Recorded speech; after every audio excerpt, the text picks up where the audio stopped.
Okay firstly को syllabus देखो बड़ा करना है इलेक्ट्रिसिटी ਦੇ ਵਿੱਚ ਪਹਿਲਾਂ ਆਪਾਂ 4 ਤੋਂ 5 ਟੌਪਿਕ ਕਵਰ ਕਰਾਂਗੇ।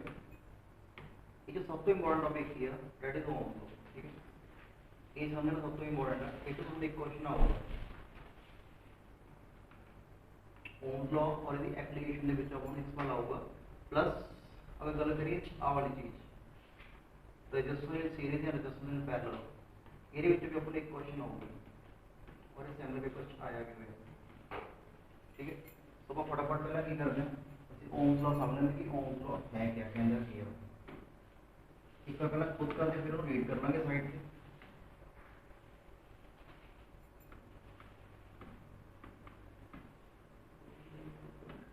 देखो अगर मैं ओम्स लॉ की गल करा सपोज करो कि अपने को वायर है तार है ठीक है एक एल्यूमीनियम हो सकता है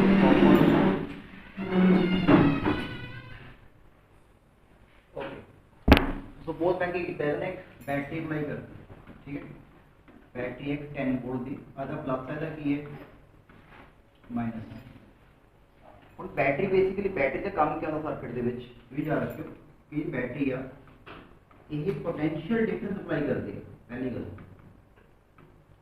उसी नाम में लिखे जाएगा पॉइंट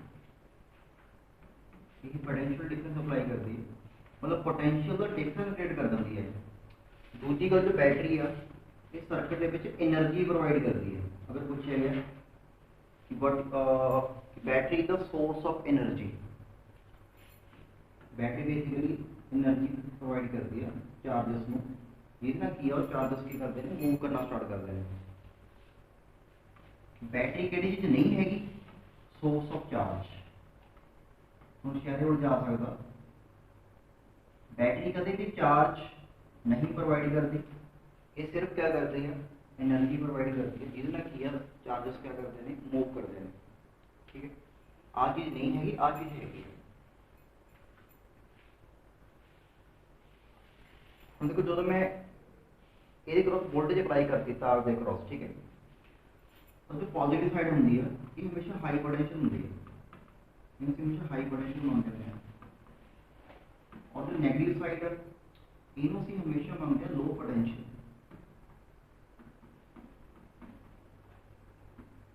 दिस मींस कि इधर साइड पोटेंशियल आ जाएगा 10 इधर कितना आ जाएगा 0 ऐसे नेगेटिव साइड हमेशा 0 मानते होंगे।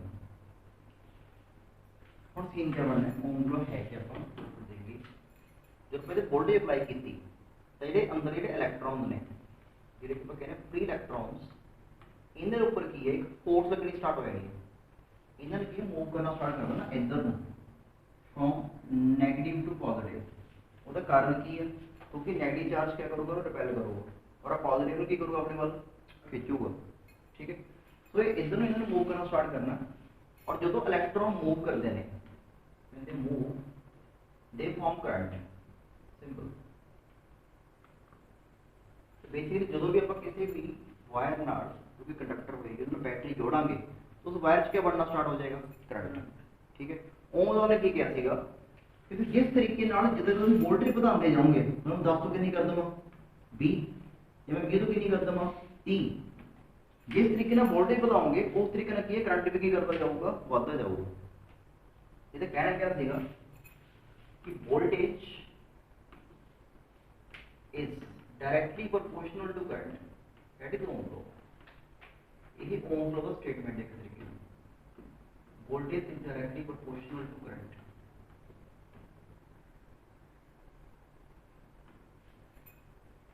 जिन्हें वोल्टेज अप्लाई करी जाओगे उन्होंने करंट बढ़ता जाऊगा। अगर अपन मैथमेटिकली देखिए असं इदा लिखेंगे बी प्रोपोर्शनल टू आई ऐसे बी सिंबल होएगा फॉर वोल्टेज और आई सिंबल होता फॉर करंट।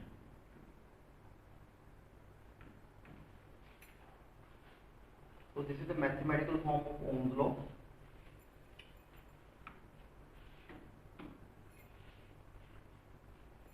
एक छोटा सा पॉइंट हो जा रखा है लिख लें बुक से पढ़ेंगे अपन वो पॉइंट की है क्योंकि मान लो तार है वायर ये इधर पासे वोल्टेज 4 वोल्ट और ये इधर पासे वोल्टेज कितनी है 4 दोनों पासे 4 वोल्ट तो क्या जी करंट फ्लो करूगा।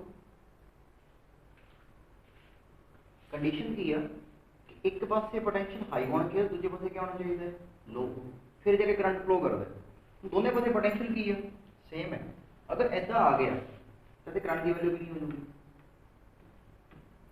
ये अपन शायद पूछ सकते हैं कि अगर किसी वायर के दोनों पासे की है same amount of potential apply किया जा रहा है, देन उस वायर के विच किया करंट क्या हो जाएगा, जीरो हो जाएगा। करंट की कंडीशन की है करंट कदों फ्लो करेगा, पोटेंशियल का डिफरेंस होना चाहिए, potential difference must be there.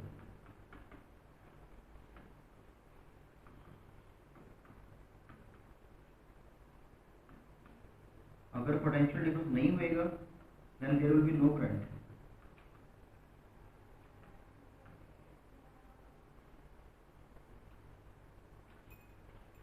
देखो ऐसा तो ओम लॉ क्लियर हो गया। What is Ohm law? Voltage directly proportional to current. Next step क्या होता है, ਅਸੀਂ ਕੀ ਕਰਦੇ हैं डायरेक्टली प्रोपोर्शनल उठा के करते हैं इसे एक कांस्टेंट लगा देते हैं, और कांस्टेंट क्या होती है b equals to I R. ਜਿਹੜਾ r ਲਾਇਆ ਨਾ ਇਹ ਤੇ कांस्टेंट है, और ਅਸੀਂ इस कांस्टेंट का नाम देने हैं resistance. Call this constant as the resistance. याद रखो न्यूमेरिकल काम आना बार बार है formula b equals to I R होता है, ठीक है। Voltage equals to current into resistance. करता मुझे कि ओके हमको फार्मूला आ गया b equals to I R. इथों अगर मैं कटा r की वैल्यू, तो r की वैल्यू कितनी आ जाएगी b अपॉन, ठीक है।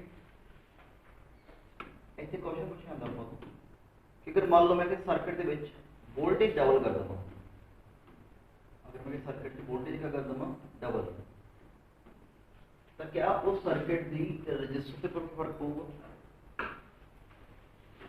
देखो वोल्टेज डबल करने नाल करंट भी क्या हो जाएगा डबल, नॉट हो क्या हो जाएगा, मतलब रजिस्टेंस से कोई फर्क नहीं पड़ेगा। दिस मीन जो रजिस्टेंस आ वो वोल्टेज से करंट से डिपेंड नहीं करती।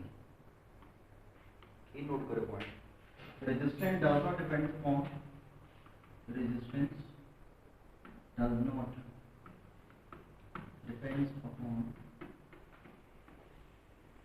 voltage and current।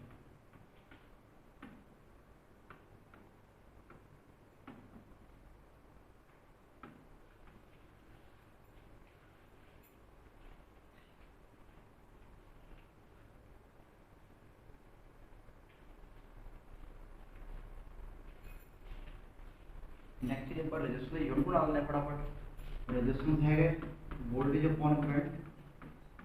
वोल्टेज की यूनिट क्या होती है वोल्ट, मैं कहना 220 वोल्ट 230 वोल्ट। करंट की यूनिट क्या होती है एम्पीयर। तो फिर रेजिस्टेंस यूनिट क्या बनेगी वोल्ट पर एम्पीयर। वोल्ट पर एम्पीयर ये ना इधर अंदर VA-1 मतलब वोल्ट पर एम्पीयर, और इधर शॉर्टकट से नाम है ओम, OHM सिंबल होता है वाला। तो रेजिस्टेंस की यूनिट क्या होगी बेसिकली ओम होगी,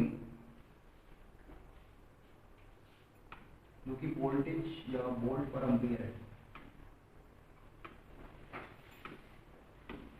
नेक्स्ट चीज आपको तो एक चीज शायद पूछ सकता है, मेरा इंपॉर्टेंट नहीं है बट आज चीज इंपॉर्टेंट है कि अगर किसी चीज की रेजिस्टेंस 1 ओम है उसका क्या मतलब होगा 1 ओम का होगा, चलो अभी कितना होगा 1, अभी कितना होगा क्योंकि 1 पर 1 कितना आ जाएगा 1।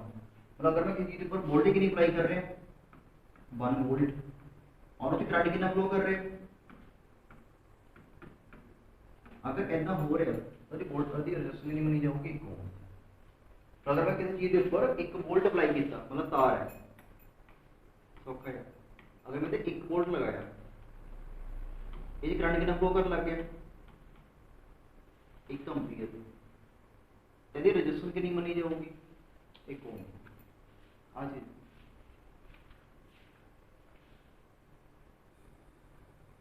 अब इसे गौर ना देखो ना, तो आ डेफिनेशन क्लियर हो रही ना कि current flowing directly proportional to potential difference. Potential difference किसको बोलते हैं अपन सिंपली वोल्टेज में क्या बोल रहे हैं हमने, पोटेंशियल डिफरेंस, मतलब करंट क्या होगा, डायरेक्टली प्रोपोर्शनल टू क्या होगा, वोल्टेज से। ठीक है, वही ओम्स लॉ का पढ़ने पीछे क्या लगाया, देखो ध्यान ना, फिजिकल कंडीशंस, टेम्परेचर क्या रहना चाहिए कांस्टेंट। अगर तो टेम्परेचर कांस्टेंट नहीं रहूगा तो ओम्स लॉ नहीं लगता है। तो पूछ सकता है कि under what condition Ohm's law is valid. अब आंसर क्या होगा, temperature must be constant, temperature constant रहना चाहिए ताकि ओम्स लॉ लगता है, अदरवाइज तो नहीं लगता है।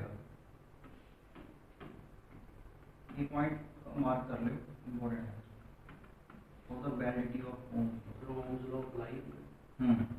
ओम्स लॉ को तो लगूगा अगर टेम्परेचर क्या होगा, कांस्टेंट।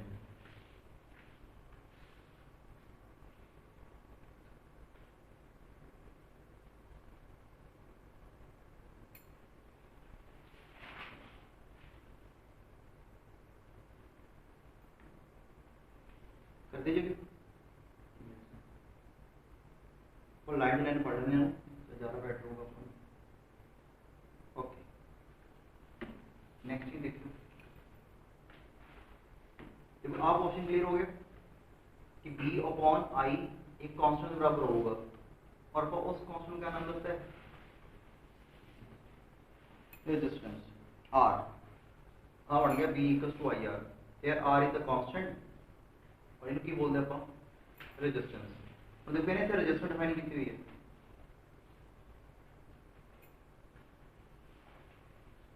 रेजिस्टेंस डेफिनेशन की डिफाइन किया है वोल्टेज अपॉन करंट की रेशियो क्या बोलते हैं अपन, रेजिस्टेंस। बस आ जा रखना दोस्तों, अगर बाकी अपन डेफिनेशन आ जाती है कि what is resistance, basically it is the ratio of the voltage to the current, ratio of the voltage to the current is called the resistance. तब एक बार डेफिनेशन नोट कर देना, resistance is ratio of voltage to current.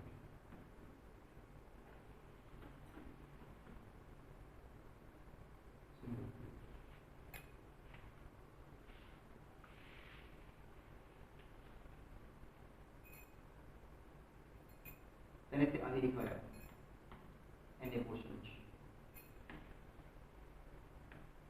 कर दीजिए फिर। Okay,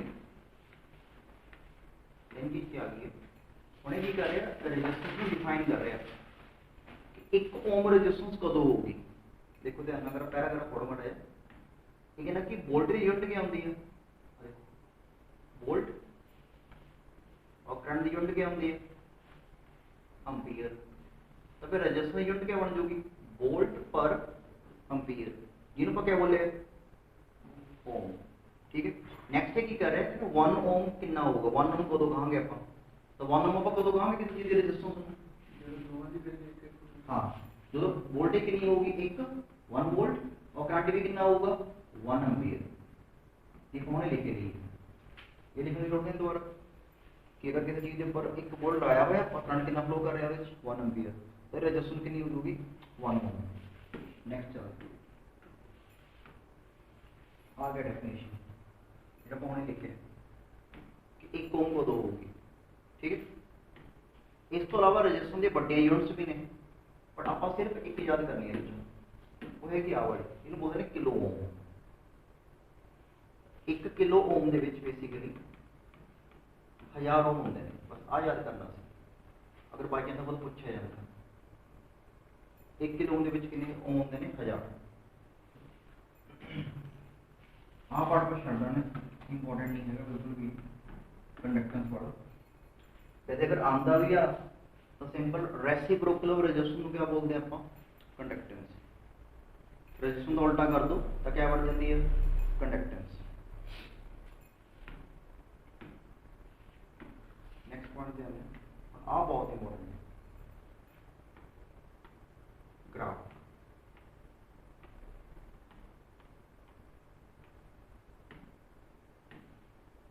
उस तो पहले पावला करांगे experimental verification of Ohm's law, मैं उत्तर करवाना की। देखो ओम्स लॉ के वेरिफिकेशन का मतलब की है, ओम्स लॉ ने क्या किया था कि voltage directly proportional to current, या ऐसा कह लो कि voltage equals to current into resistance. इतने रेजिस्टेंस की है, इधर मतलब अगर मैं ऐसा लिखा हूँ V/I ये कितने इक्वल आ जाऊगा R दे। तो आप वेरीफाई की करना कि अपनी वोल्टेज अपॉन करंट की रेशियो हमेशा क्या आनी चाहिए, कांस्टेंट। अगर ये कांस्टेंट आ गई तो अपना ओम लॉ क्या हो जाएगा, वेरीफाई हो जाएगा। मैं करके दिखाना क्या करेगा, ये सर्किट क्या होती है। और तो मैं लास्ट टाइम ऐसी वीडियो भी दिखा दी थी।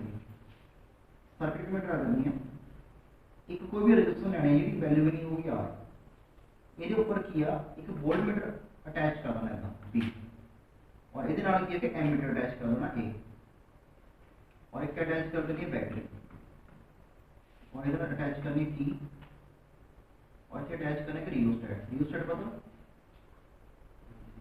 मतलब जी रियोस्टेट का मतलब क्या होता है, वेरिएबल रेजिस्टेंस। तो आ सर्किट होगी जिहड़ी कि ਆਪਾਂ यूज करनी है टू वेरीफाई ओम लॉ।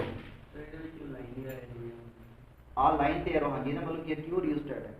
हाँ ऐसा करिए, पता कर दें ऐसा करके इक्को ही कर ले। हम तुझे प्रैक्टिकली करना क्या होगा, देखो तुझे की करना, वोल्टेज नु वेरी करना और किदी वैल्यू नोट करनी है, करंट दी। टेबल बनाना पैंदा अपन साइड से, मैं तुहानू बना के दिखाना क्योंकि ये तो वेरिफिकेशन बहुत इंपॉर्टेंट है। एक गल याद रखनी है कि वोल्ट मीटर हमेशा ऐसा लाना है ऊपर, इन बोलते हैं पैरेलल कॉम्बिनेशन। जो एमीमीटर वो हमेशा ऐसा लाना है, इन बोलते हैं सीरीज कॉम्बिनेशन। हम हुणे करांगे। वोल्ट मीटर हमेशा पैरेलल च रहेगा, एमीटर हमेशा की रहेगा सीरीज। इन्हें याद करने का तरीका की है, VIP याद कर लो।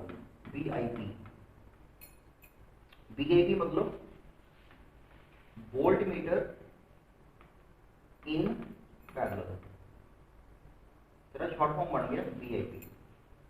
कई बार अपन सर्किट में जाता था कि दोस्तों केड़ी चीज़ गलत लगी हुई है, तो अगर वोल्ट मीटर इत्थे लाया होया मतलब चीज़ गलत है, क्योंकि हमेशा की रहना होंगे पैरेलल। और वोल्ट मीटर नापदा की है सर्किट के विच कितनी वोल्टेज आ रही है। आह एमीटर क्या नापदा है कि सर्किट कितना क्या आ रहा है, करंट। ठीक है, हम जिसे टेबल बनावांगे ये ओम लॉ वेरीफाई कर ली। अब वोल्टेज का मतलब करंट है, मतलब पहले मैं वोल्टेज सेट की थी 2 वोल्ट, तो मेरा करंट आया 1 एम्पीयर। ठीक है, मैं वोल्टेज 2 वोल्ट कर ली तो करंट इसे 2 आ गया, शो हो गया ऐसे कितना आ गया 1 एम्पीयर आ गया रीडिंग। फिर वोल्टेज डबल करती कि नहीं करती, 4 वोल्ट। मैं नोट किया कि करंट भी कितना हो गया, डबल हो गया 2 एम्पीयर। फिर मैं 6 किया, अभी कितना हो गया 3। फिर मैं 8 किया, ये कितना हो गया 4। बस 4 या 5 रीडिंग लिख दो। देन इधर का लिखेंगे रेजिस्टेंस। रेजिस्टेंस कितनी इक्वल होगी, वोल्टेज अपॉन करंट। तो कितनी होगी पहले कितनी रेजिस्टेंस 2/1 कितनी आ जाएगी। सेकंड केस कितनी होगी 4/2 कितनी आ जाएगी again 2। Third case 6/3 6.3 again 2। Fourth case 8/4 again कितना आया। तो देखो हर बार रेजिस्टेंस की वैल्यू क्या आ रही है, इक्को जी आ रही है। अगर ऐसा हो जाता है कि हर बार रेजिस्टेंस की वैल्यू इक्को जी आ रही है तो ओम लॉ वेरीफाई हो जाता है। इन्हों कहते हैं verification of Ohm law. Ohm law verify कर ली, कंडीशन की है कि V/I की वैल्यू थोड़ी इक्को जी आनी चाहिए, इक्को जी। बस आज कंडीशन ओम लॉ की वेरिफिकेशन है। अगर पेपर से बाई चांस वेरिफिकेशन आता है तो सर्किट ड्रा करो और टेबल ड्रा करो। तो जब वेरिफिकेशन आ गया सर्किट ड्रा करो, सर्किट की बैटरी होएगी, की होएगा और रियोस्टेट होएगा। रियोस्टेट मतलब वेरिएबल रेजिस्टेंस। ठीक है जी, वोल्ट मीटर होएगा एंड करंट एमीमीटर होएगा।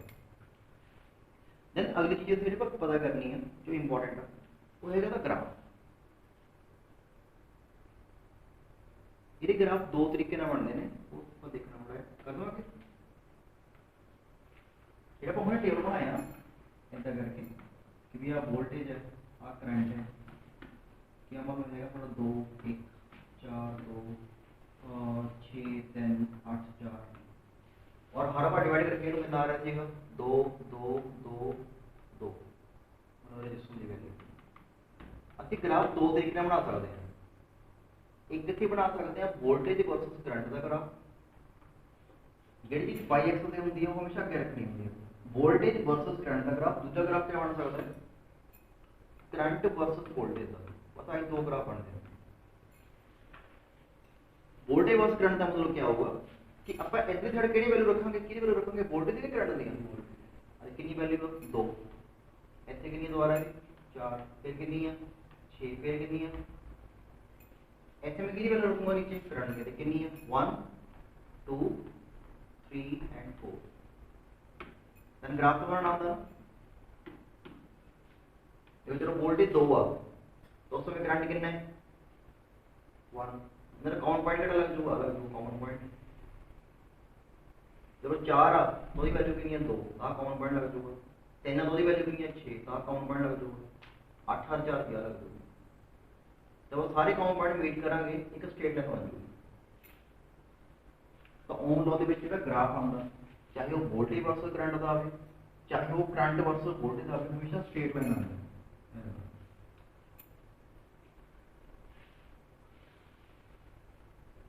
हो गया क्लियर। ਇਹਦਾ ग्राफ प्लॉट करना हो ये हमेशा स्ट्रेट लाइन आएगा, स्ट्रेट लाइन होती है। ठीक है, इस तरह स्ट्रेट लाइन कदों होती है अगर टेंपरेचर क्या रहे, एक कंडीशन हो टेंपरेचर क्या रहना चाहिए, कांस्टेंट रहना चाहिए। अगर टेंपरेचर कांस्टेंट ना हो तो उत्थे फिर क्या हो जाता है, ग्राफ कुछ ऐसा होता बी वर्स बाई का ग्राफ ये इतना चला जाता है अगर टेंपरेचर ना कांस्टेंट हो। ये भी ख्याल रखें।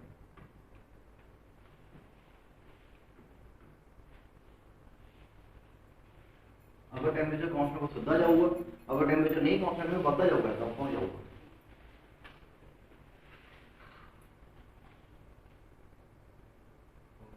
डन। नेक्स्ट चीज जो बहुत बहुत ज्यादा इंपॉर्टेंट हो वो मेरे ख्याल से पूछी जाऊगी मोस्ट प्रोबेबली, वो हैगा स्लोप। स्लोप का मतलब है ढलान। अपन पूछा जाऊगा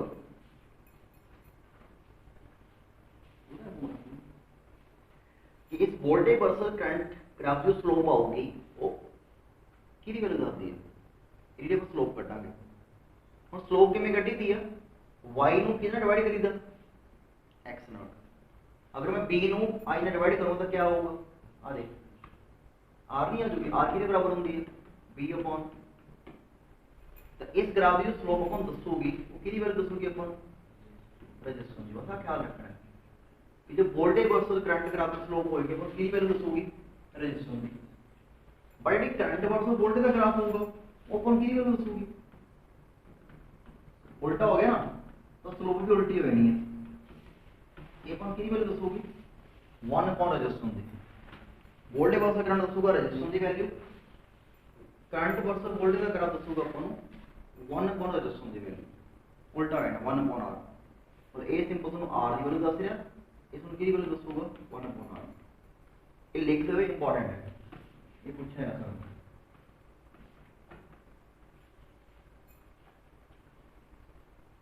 बस ये ग्राफ च इन्ना ही है मेन पॉइंट कि स्लोप क्या दसदी है, ग्राफ का शेप कहा जाता है। ये दो मेन चीज़ें हैं। स्लोप मतलब स्लोप का कन्फ्यूजन है ना, स्लोप क्या होता है जो पैरामीटर y एक्स होते हैं और जो पैरामीटर x एक्स होते हैं दोनों डिवाइड करना होता है। अगर मैं वोल्टेज को करंट डिवाइड करूंगा तो की वैल्यू आती है रेजिस्टेंस, तेरी स्लोप की इक्वल हो जाएगी रेजिस्टेंस। और आ देख i वर्सेस b, अगर करंट को वोल्टेज में डिवाइड करूंगा तो रेजिस्टेंस नहीं होगा, रेजिस्टेंस तो उल्टा होगा 1 अपॉन r। और इन तुम बड़ा बुक तो पढ़ ली फटाफट कि बुक पे क्या लिखा है। आई दी वेरिफिकेशन की सर्किट है जो हमने ड्रा की थी। आ देखो रेजिस्टेंस r आके लगे हुए हैं, वोल्ट मीटर आ की है, आ की आ गई और आके आ गया रियोस्टेट और आपने आ की आ गई बैटरी। ठीक है, ये सर्किट याद करके जाओगे जो क्वेश्चन आ सकता सर्किट से। बाकी आप पढ़ने की लोड़ नहीं है, इसमें कुछ नहीं पूछा जाऊगा दस हो नहीं कि क्या क्या करना है क्या नहीं करना है। नेक्स्ट प्रोसीजर ਦੇ ਵਿੱਚ ਆ ਜੀ, प्रोसीजर ਦੇ ਵਿੱਚ ਕੀ ਕਰਨਾ ਆਪਾਂ, वोल्टेज ਨੂੰ वेरी करना और की वैल्यू नोट करनी है करंट की कि इन्नी वोल्ट से कितना करंट आ गया, फिर वोल्टेज ने बता देना है और करंट दिखी जाना है। वोल्टेज को वेरी करना और करंट देखना है। उत्थे एक नोब जी होंदी है, करके उन्हें घुमाना है, वोल्टेज वेरी होगी और करंट वेरी होगी, दोनों नोट करी जाना बस। ये भी नहीं पूछा जाएगा दोनों। और ये और टेबल आ गया जी, इतने करंट नोट करेंगे, इतने वोल्टेज नोट करेंगे, इतने क्या आऊगा V/I, जो पूरा टेबल बनाया सी। आ क्या आ गया अपना ग्राफ, P वर्सेस I का ग्राफ। आ क्या ग्राफ आ गया, अगर टेम्परेचर कांस्टेंट नहीं होगा, ठीक है, ऐसा करो इतने छोटी टर्म ना आप स्लोप की गल करें कि स्लोप कि बराबर होंगी है, slope of V versus I graph gives the value of the resistance. ठीक है, हमने माड़ी स्लोप कटनी देख लो, शायद सवाल आ सकता है उस चीज देखो कि स्लोप कटनी किवें होगी। अगर मतलब ग्राफ आगे बनाए 2 4 6 8 2 4 6 8 और अगर आप देखें अपन पूछ रहे कि इस ग्राफ तो रेजिस्टेंस कटो कि नहीं आऊगी, what is the value of the resistance. अपन बेसिकली करना क्या होगा, इस ग्राफ की क्या करनी होगी, स्लोप कटनी होगी। अगर स्लोप कटनी है तो ग्राफ के हमेशा 2 पॉइंट चूज कर लो, कोई भी 2 पॉइंट, मान में एक आर चूज कर लेना 6 एक में 4 वाला कर लेना, नीचे मीट करो, इन्हें नीचे मीट करो। और देखो जब मैं इस पॉइंट मतलब पॉइंट नंबर P है, आ पॉइंट नंबर की है, चलो P तो Q ते आ रहे हैं, P ते ਇਹਦੀ वैल्यू कितनी थी 6, Q ते कितनी होगी 4, तो चेंज कितना आया, आ वैल्यू कितनी आ गई 2 आ गया ना। ओके, जब मैं P ते सीगा आ वैल्यू कितनी थी, आ 4 आ 6 गब्बे कितना होगा 5, Q ते कितनी आ गई वैल्यू है 3, तो चेंज कितना आया है, बस ਇਹਦੇ चेंज में डिवाइड कर देना, मतलब आंसर कितना होगा 2/2, कितना आंसर आ जाएगा, समझ आ गई। 2 पॉइंट चूज करने ने, y वाले चेंज ਨੂੰ ਕਿਹੜੇ ਚੇਂਜ ਨਾਲ डिवाइड कर देना, x वाले चेंज ਨੂੰ, ਤੁਹਾਡੇ स्लोप निकले हो। ਤੁਹਾਨੂੰ बाई चांस ग्राफ दे दूंगा और ਤੁਹਾਡੇ ਤੋਂ स्लोप पूछ लोगे, स्लोप कितनी है, ये भी इंपॉर्टेंट है।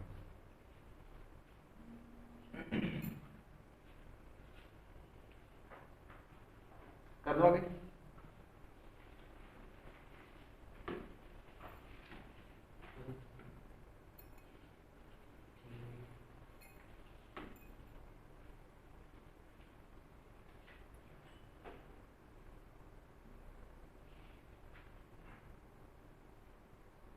नेक्स्ट ਦੇ ਕਨਸੈਪਟ ਆਂਦਾ ਵੀ ਓਮਿਕ ਤੇ ਨਾਨ ਓਮਿਕ ਕੰਡਕਟਰਸ ਦਾ, ਸੌਖੇ ਜਿਹੇ ਓਮਿਕ ਐਂਡ ਨਾਨ ਓਮਿਕ।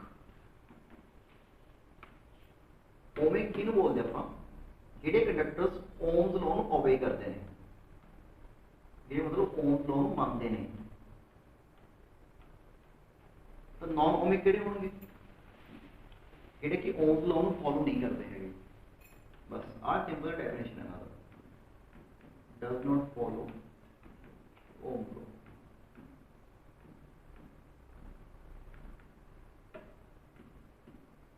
इनका जो ग्राफ बनता होगा ना वोल्टेज वर्सेस करंट का ग्राफ ओमिक वाले का, वो ऐसा जाता है सीधा, क्योंकि ओम लॉ मानते हैं।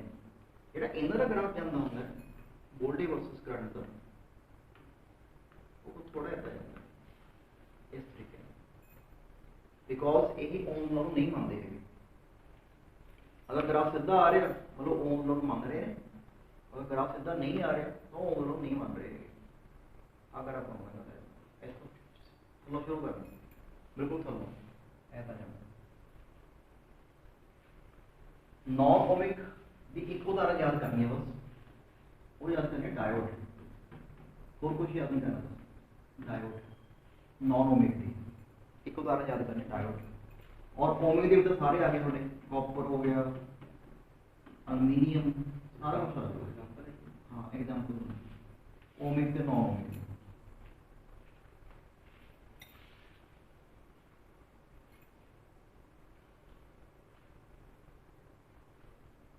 कर दीजिए भी,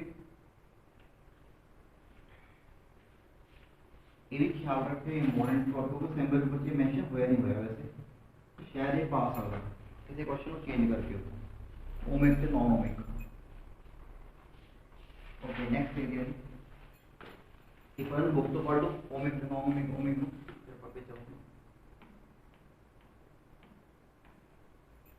एक बार पढ़ लो फटाफट।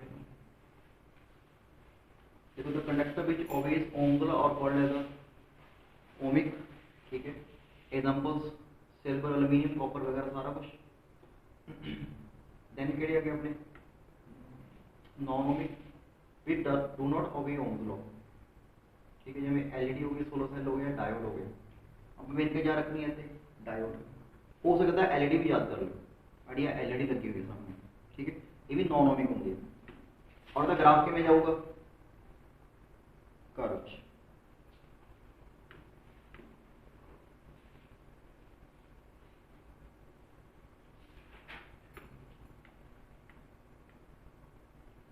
आज जरा डिफरेंस आ गया जी कि ओमिक से नॉन ओमिक क्या फर्क होता है। यही ओम लॉ ਨੂੰ फॉलो करनगे, ये ओम लॉ ਨੂੰ फॉलो नहीं करनगे। पहला पॉइंट आ लिखांगे। दूजा पॉइंट इधर ग्राफ किवें जांदा है स्ट्रेट, इधर ग्राफ किवें जांदा है स्ट्रेट नहीं जांदा हैगा। तीजा पॉइंट क्या करो एग्जांपल दे दो बस, एग्जांपल एंड एग्जांपल, ठीक है। इस तो बाद अपना कांसेप्ट आ जाता है कि फैक्टर्स इफेक्टिंग रेजिस्टेंस। रेजिस्टेंस ਨੂੰ ਕਿਹੜੇ ਕਿਹੜੇ फैक्टर इफेक्ट करते हैं एक बार सिलेबस देख लिया ਆਪਾਂ कि ਕਿਹੜੇ ਕਿਹੜੇ हो गया ਤੁਹਾਡਾ इनके मेंशन है या नहीं है आ गया। ਹੁਣ तक ਆਪਾਂ आ कर लिया। देखो potential difference, current, resistance, ohm's law, statement, graph, unit आ गई, ओमिक ते नॉन ओमिक रेजिस्टर्स। ਹੁਣ ਕਿਹੜਾ करना ਆਪਾਂ फैक्टर द इफेक्टिंग रेजिस्टेंस ऐसा ही होगी वोल्ट पर एम्पीयर है वही हो गया रेजिस्टेंस ओम अजे में रेजिस्टेंस दी वोल्टेज दी कितनी है वोल्ट का करंट दी की है एम्पीयर। देख लो topic factor the affecting resistance. Resistance को केड़े-केड़े फैक्टर्स इफेक्ट करते हैं।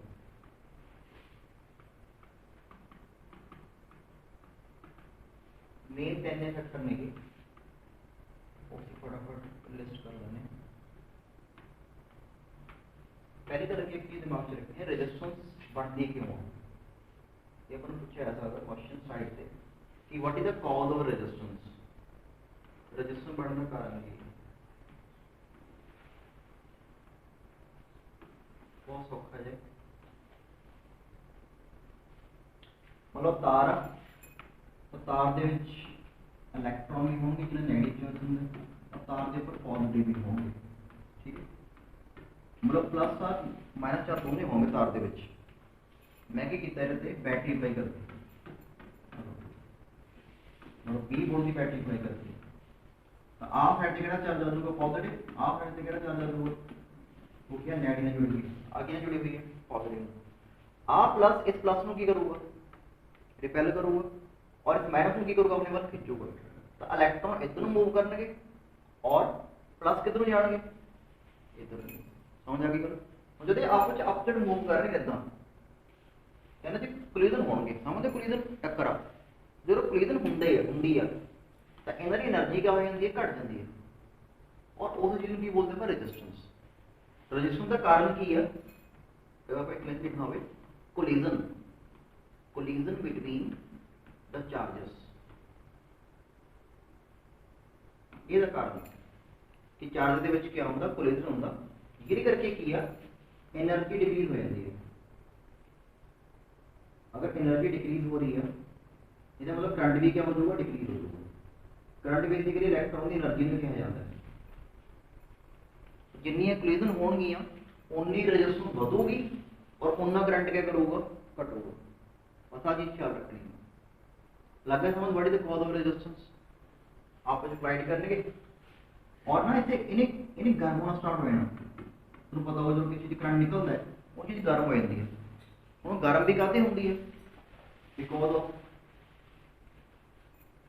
अगर पूछा गया कि भी करंट निकल करके तो चीज गर्म काते हो जाती है तो सिंपल आंसर होगा due to collision between the charges. Why the conductor heats up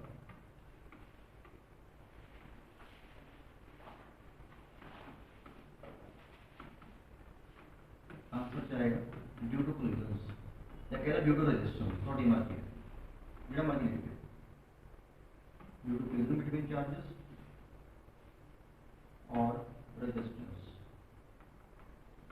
ਉਹਦੇ ਕਰਕੇ ਕਰਾਂਗੇ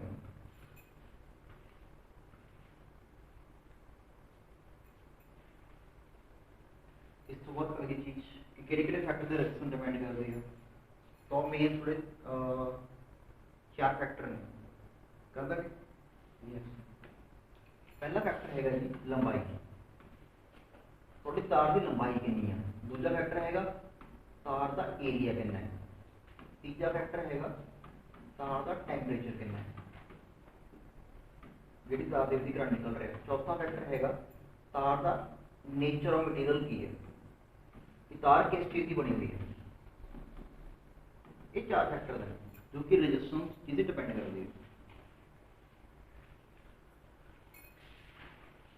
इतने क्या होता है resistance directly proportional to value होती है इतनी होती है inversely proportional to area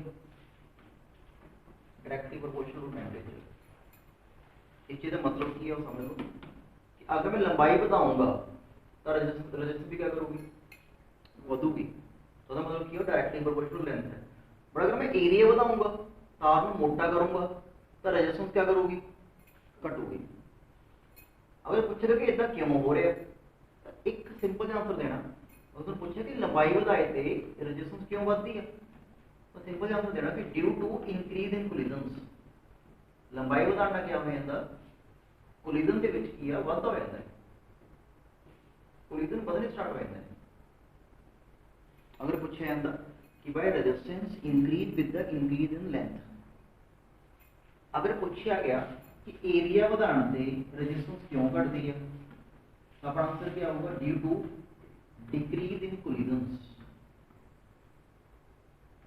due to decrease in collisions collision ਦੇ ਵਿੱਚ ਕਮੀ ਆ ਜਾਂਦੀ ਹੈ ਦੈਟਸ ਵਾਈ रेजिस्टेंस घट जाती है एरिया बढ़ाना अगर पूछेगा कि टेंपरेचर बढ़ाने से रेजिस्टेंस क्यों बढ़ती है फिर वही सिस्टम ला देना कि टेंपरेचर बढ़ाने से क्या होगा कोलिजन क्या कर जाती है इंक्रीज बस इन्नी गल है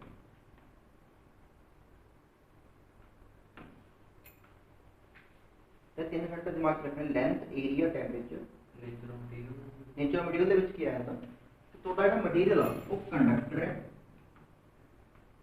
कि या फिर वो एक अलॉय है कि या फिर इंसुलेटर है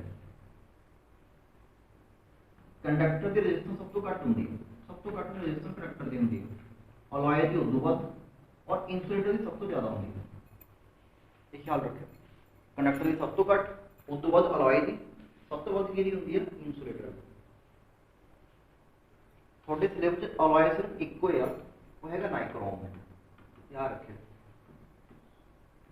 नाइक्रोम नाम का एक अलॉय होता है नाइक्रोम अगर मतलब मैंने ये तीन चीज़ें देती हैं एक देता है कॉपर एक देता है नाइक्रोम और एक देती वोल्ट कहना था अरेंज करो in the increasing order of the resistance सब तो पता रेजिस्टेंस की होगी थोड़े सा अपना वोल्ट की होगी नाइक्रोम की होगी कॉपर की होगी की होगी वोल्ट की क्योंकि वोल्ट एक इंसुलेटर है उदू घट की होगी नाइक्रोम क्योंकि एक अलॉय है और सब तो घट की होगी कॉपर कोई कॉपर की एक कंडक्टर तो यह चीज ख्याल रखनी ये अपन ऑर्डर वगैरह बनाना आ सकते हैं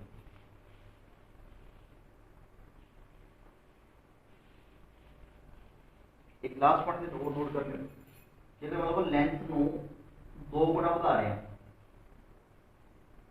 अगर मैं लेंथ को 2 गुना बताता तो रेजिस्टेंस हमेशा 4 गुना बढ़ती है 4 टाइम दुगना ये सवाल आ सकता है कि लेंथ डबल करती तो रेजिस्टेंस से क्या फर्क होगा आंसर होगा 4 गुना क्या कर दूगी बढ़ जूगी अगर लेंथ 2 गुना घटा रहे हैं फिर तो 4 गुना क्या कर दूगी घट जूगी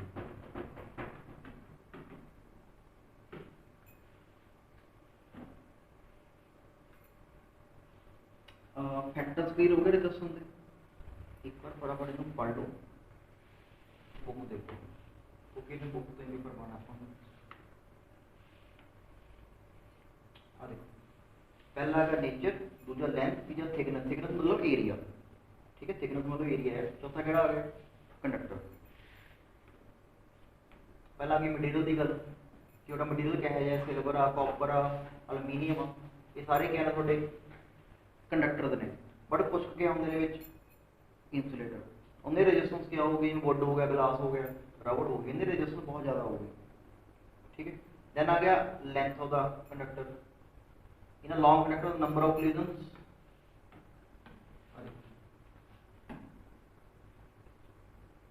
बहुत ज़्यादा हो जाते हैं लंबाई बढ़ाने जी कोलिजन ज़्यादा हो जाते हैं तो रेजिस्टेंस भी क्या हो जाती है ज़्यादा R directly proportional to L अगर लंबाई बढ़ो रेजिस्टेंस भी क्या करोगी बढ़ोगी। देन आ गया क्या डिपेंडेंस आ चीज याद रखें अगर लेंथ में आप दुगना कर रहे हैं यानी क्या ना सेम रेडियस अगर लेंथ दुगना कर रहे हैं बट एरिया चेंज नहीं हो रहा तो रेजिस्टेंस भी दुगनी होगी इससे कंफ्यूजन आ सकती है। वो कह रहे हैं कि लेंथ में दुगनी करते लेकिन एरिया सेम है फिर रेजिस्टेंस क्या होगी दुगनी हो जाएगी बट अगर ऐ बोल रहे कि लेंथ दुगनी करती और कुछ नहीं लिखा है हमने सिंपल कहता है कि लेंथ दुगनी करती तो आप मानेंगे जनाब कि एरिया भी चेंज हो गया होगा तो इस समय रेजिस्टेंस क्या होगी 4 गुना बढ़ जाएगी। अगर एरिया सेम नहीं रह रहा तो 4 गुना बढ़ोगी अगर एरिया सेम रह रहा है या रेडियस सेम रह रहा तो रेजिस्टेंस जितने गुना लेंथ बढ़ाई उतने गुना बढ़ोगी। तो इस वाला अपन आ सकते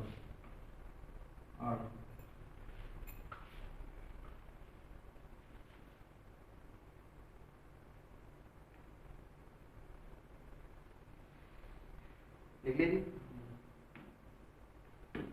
ये पैराग्राफ बहुत इंपॉर्टेंट है आ गया थिकनेस का जो एरिया बोल लो अगर थिकनेस बढ़ावांगे तो रेजिस्टेंस क्या करोगी घटोगी। देखो अगर आप एरिया डबल करांगे तो रेजिस्टेंस क्या होगी हाफ हो जाएगी घट जाएगी मैंने वही लिखा है आप पैराग्राफ से ये पैराग्राफ जरूर पढ़े ये तो सवाल बन सकता फोन 1 नंबर च भी और 3 द बैंक से बन सकती कि एरिया इन्ना बढ़ा दोस्तों रेजिस्टेंस कितनी घटोगी कितनी बढ़ोगी जितना एरिया बढ़ाऊंगा उतनी रेजिस्टेंस क्या करोगी घटोगी। अगर एरिया दुगना करता तो रेजिस्टेंस अद्ध हो जाएगी हाफ हो जाएगी उसे चीज रखनी है। अगर आप एरिया घटाता तो रेजिस्टेंस बढ़ोगी अगर एरिया में हाफ करता तो रेजिस्टेंस डबल हो जाएगी अगर एरिया में 4 गुना घटाता था रेजिस्टेंस भी 4 गुना बढ़ जाएगी।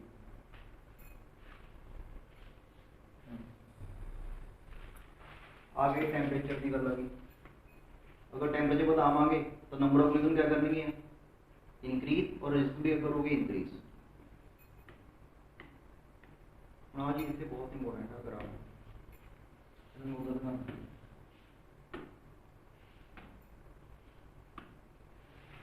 अगर मतलब ग्राफ देखना पी वर्सेस आएगा ठीक है 2 लाइन के बनने ਇਹਦਾ टेम्परेचर T1 ना ਇਹਦਾ टेम्परेचर कितना है दोस्तों क्या टेम्परेचर हाई है तो तुक्का क्या मारना है जब सीधा आप क्या देखना है जिहदा एंगल वड्डा होगा देखो एन एंगल बना रही है आ एन एंगल बना रही है जिहदा एंगल वड्डा होगा उसकी रेजिस्टेंस भी क्या होगी वड्डी होगी तो केड़ी तार दी रेजिस्टेंस वड्डी होगी एदी कि एदी R1 और जिहदी रेजिस्टेंस वड्डी हुंदी है उसका टेम्परेचर भी क्या होगा वड्डा होगा। तो तुक्का क्या मारना कि यार ऊपरला होगा ये टेम्परेचर हमेशा वड्डा होगा आ टेम्परेचर क्या होगा हमेशा छोटा होगा। अगर ग्राफ बन रहा है वोल्टेज वर्सेस करंट का अगर बट अगर ये इदा बन रहा है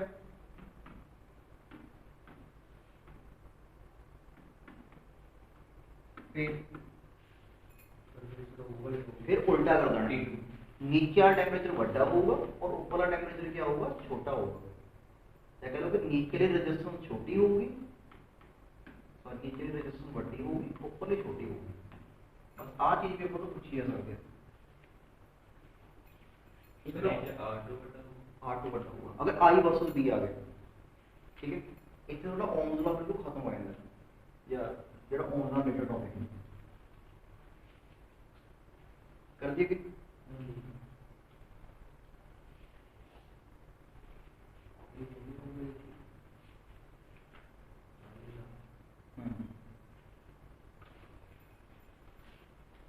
ओके नेक्स्ट देखो जी साहब में ग्राफ आ गया। नेक्स्ट टॉपिक है अपनी रेजिस्टिविटी या स्पेसिफिक रेजिस्टेंस।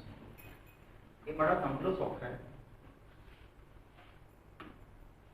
हमको देखे देगा कि जो रेजिस्टेंस है वो डायरेक्टली प्रोपोर्शनल टू लेंथ है और इनवर्सली प्रोपोर्शनल टू की है वो एरिया। इन्हां दोनों इक्वेशन को कंबाइन कर दिंदा इदां तां the R directly proportional to L by A। दोनों की करता डायरेक्टली प्रोपोर्शनल हटा दिंदा और इत्थे का लगा दिंदा कि कांस्टेंट रो। ए से रो की बोलते हैं आप रजिस्टिविटी या एक और नाम स्पेसिफिक रेजिस्टेंस। उन्हें हैगा कि तुम समझाना पहला लिख के एक बार फार्मूला लिख के क्योंकि यह फार्मूला भी बहुत इंपॉर्टेंट है। R equals to rho L by A।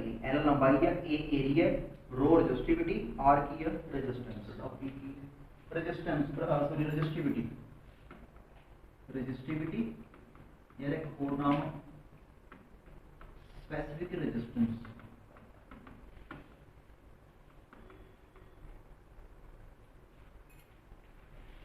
रो ਨੂੰ बोलते हैं स्पेसिफिक रेजिस्टेंस।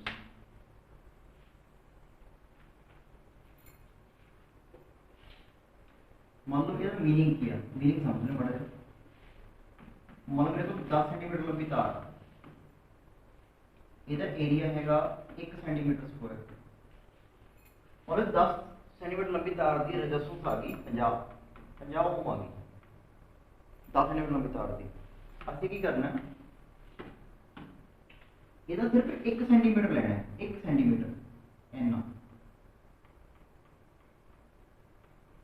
जिन्नी यदि 1 सेंटीमीटर की रेजिस्टेंस होगी 10 सेंटीमीटर की तो 50 है तो मान ला 1 सेंटीमीटर की तरी होगी 5 मान ला जिन्नी किसी भी तार की 1 सेंटीमीटर पोर्शन की रेजिस्टेंस होती है उन्होंने की बोलते हैं आप उसकी रेजिस्टिविटी या स्पेसिफिक रेजिस्टेंस। पता लगे मतलब बड़े को 10 किलोमीटर लंबी तार उसकी रेजिस्टेंस है 1000 तो 1 सेंटीमीटर देखनी कितनी रेजिस्टेंस होगी। जो 1 सेंटीमीटर की होगी वही क्या होंगे रेजिस्टिविटी यार स्पेसिफिक रेजिस्टेंस। मैं डेफिनेशन नोट करना है कि resistivity is resistance of a wire having length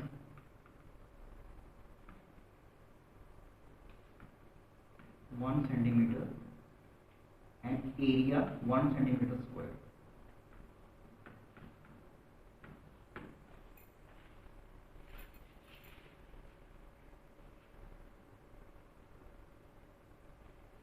ठीक है जी, हो गया क्लियर है ना। एक लास्ट पॉइंट पर नोट कर लेना, जिसमें रेजिस्टेंस लेंथ पे डिपेंड करती है और कितने डिपेंड करती है एरिया पे, और कितने डिपेंड करती है टेंपरेचर, वो कितने डिपेंड करती है नेचर ऑफ मटेरियल पे।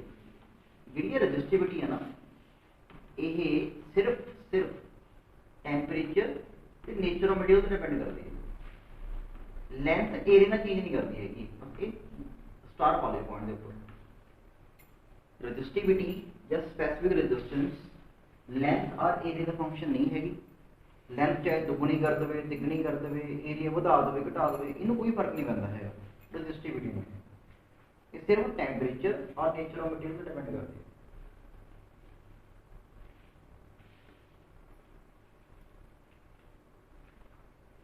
ये आप इतना ही करना है, आगे चलते हैं।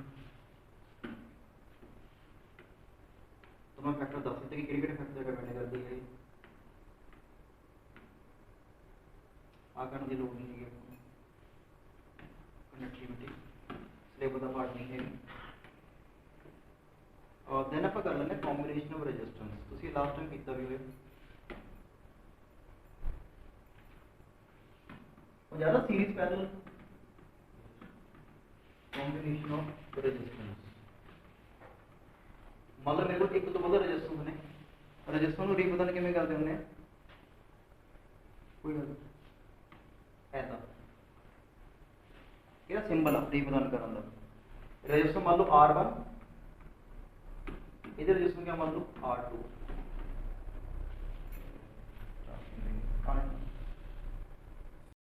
चल देखिए इधर रेजिस्टेंस मान लो कितनी है R2 ठीक है।